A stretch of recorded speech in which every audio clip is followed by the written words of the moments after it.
दोस्तों, इस वीडियो में हम आपको बताएंगे कि 2027 में उत्तर प्रदेश में विधानसभा का चुनाव है। लेकिन अभी से ही एमआईएम पार्टी पूरी मजबूती के साथ वहां पर काम करना शुरू कर चुकी है। खास करके जो प्रदेश अध्यक्ष हैं हाजी शौकत अली साहब, इन्होंने अपनी तरफ से 100% अपनी तरफ से पार्टी के लिए झोंक दिया है। उन्होंने एक कार्यक्रम निकाला है। कार्यक्रम का नाम रखा है पैगाम इत्तेहाद।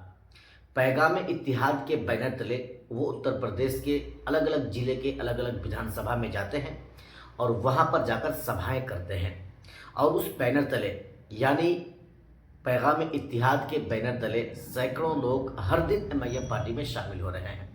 जी हाँ साथियों, आप अच्छी तरह से जानते हैं कि एमआईएम पार्टी का जो क्रेज़ है, जो उत्तर प्रदेश में बढ़ने का जो परसेंटेज है वो अनबिलीवेबल है। यानी आप जितना सोच नहीं सकते हैं उससे कई गुना वहाँ पर लोगों के अंदर ओवैसी की चाहत बढ़ रही है। आज वही पैगाम इत्तेहाद कार्यक्रम को लेकर के ओवैसी साहब के प्रदेश अध्यक्ष हाजी शौकत अली साहब मेरठ जिले के किठौर विधानसभा में पहुंचे। वहां पर सबसे पहले तो शौकत अली साहब का ज़बरदस्त अंदाज में उसकी स्वागत की गई और फिर वहां पर जब ओवैसी साहब की बातों को शौकत अली साहब लोगों के सामने रख रहे थे तो माशाल्लाह लोग दिल थाम कर उनकी बातों को, ओवैसी के पैगाम को सुन रहे थे।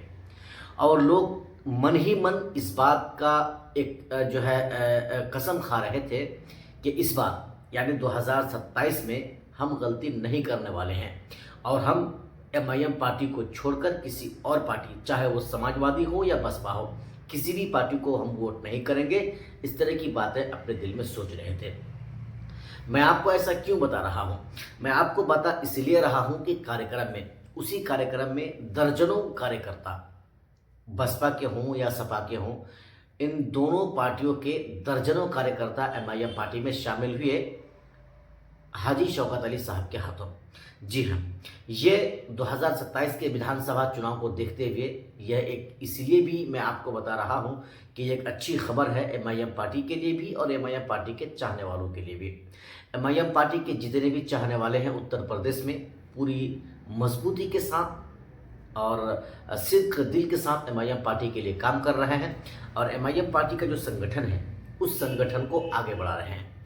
दोस्तों, आप एक चीज़ जानते हैं ना, वो ये है कि कोई भी संगठन, चाहे वो कोई भी तंजीम हो, ट्रस्ट हो, उसका अगर संगठन नहीं होता है तो फिर वो तंजीम सक्सेस नहीं होता है। वो ट्रस्ट या वो पार्टी या कोई भी इस तरह की जो चीज़ें हैं, तंजीमें हैं, वो उसमें अगर आप मेंबर नहीं बनाते हैं, उसमें अगर आप सदस्य नहीं बनाते हैं तो फिर जो आप करना चाहते हैं वो फिर आप कर नहीं पाते हैं।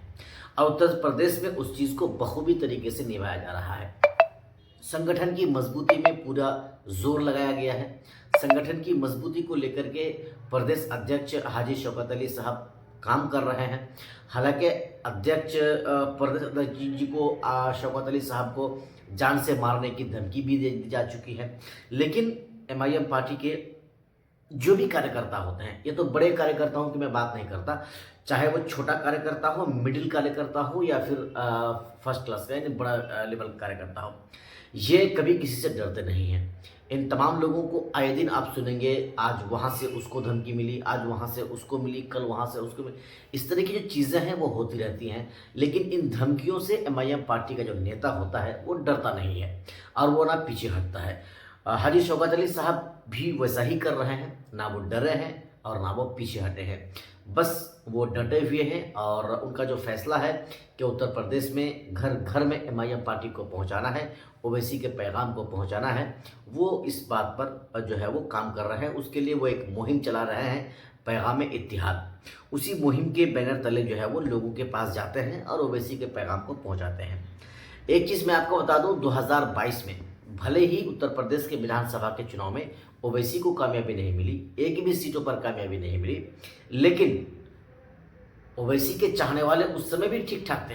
अगर आप परसेंटेज की बात करेंगे तो 0.02% जो है वहाँ पर जो है ओवैसी को वोट मिला। लेकिन इस बार जिस तरह से लोगों में ओवैसी की चाहत बढ़ी है, लोग ओवैसी से मोहब्बत कर रहे हैं, एमआईएम पार्टी से लोग हर दिन जिस तरह से जुड़ रहे हैं, तो ऐसा लग रहा है कि 2027 में 2022 जैसी रिजल्ट नहीं आप देखेंगे, यानी कि उससे कहीं कई गुना बेहतर आपको देखने को मिल सकता है। और सिर्फ बेहतर ही नहीं, उत्तर प्रदेश में भी आप देखेंगे कि इंशाल्लाह एमआईएम पार्टी का खाता वहाँ पर भी खुलेगा।